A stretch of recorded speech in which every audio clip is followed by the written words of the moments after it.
গত নভেম্বর মাসের ২৮ তারিখে এখানে একটি প্রাইভেট মেডিকেল হাসপাতাল আছে, যেটির নাম এম এ রশিদ হাসপাতাল। সেখানে একটি দুর্বৃত্তদের একটি ভাঙচুরের এবং পরবর্তীতে বিএনপি কার্যালয়ে এবং আরও একটি ব্যক্তির বাড়ির সামনে একটি ভাঙচুরের ঘটনা ঘটে এবং বিএনপি কার্যালয়ের সামনে একটি গুলির ঘটনা ঘটে। এই ঘটনাটি ওই দিন রাত 10:30টার সময় এম এ রশিদ হাসপাতালের দুইজন কর্মচারী, তাদের সঙ্গে শুভ পাঠান গংদের, তাদের সঙ্গে আরও 3-4 জন ছিল, তাদের সঙ্গে রাস্তা পারাপার নিয়ে একটি ছোট্ট বিতর্ক হয়। পরবর্তীতে রাত 12:30টার দিকে তারা এম এ রশিদ হাসপাতালে গিয়ে শুভ পাঠানের নেতৃত্বে রাজু, মাসুম সহ আরও কয়েকজন এটি ভাঙচুর করে, সেখানে তাদের অনেক ক্ষতিসাধন করে এবং সেখানে থেকে তারা পরবর্তীতে শাহিন নামক এক ব্যক্তি, তার বাসার সামনে গিয়ে উত্তেজিত হয়ে তারা গালিগালাজ করে, তাকে ভয়ভীতি দেখায় এবং উল্লেখ্য যে তার কাছে ইতিপূর্বে তারা বিভিন্ন ধরনের চাঁদা দাবি করে আসছিল। সেই ঘটনায় তার সঙ্গে বিভিন্ন বিষয় হয় এবং তার বাড়িতেও ভাঙচুর করা হয়।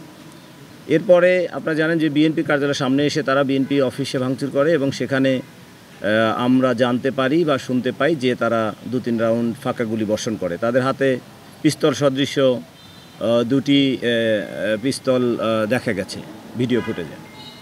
তো এই পরিপ্রেক্ষিতে পরের দিন আপনারা জানেন যে এম এ রশিদ হাসপাতালে শিব্বির আহমেদ এবং ওই ব্যক্তি শাহিন, ওনারা বাদী হয়ে 2টি মামলা দায়ের করেন।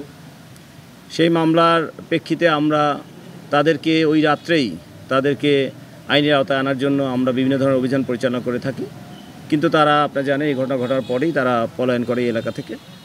পরবর্তীতে আমাদের জেলা গোয়েন্দা সংস্থা DB-1, সেখানে OCDB নেতৃত্বে আমরা এটি নিয়ে কাজ করতে থাকি, তদন্ত অব্যাহত থাকে এবং আমরা বিভিন্নভাবে আপনারা জানেন ম্যানুয়ালি এবং টেকনোলজিক্যালি আমরা সার্চ করতে থাকি।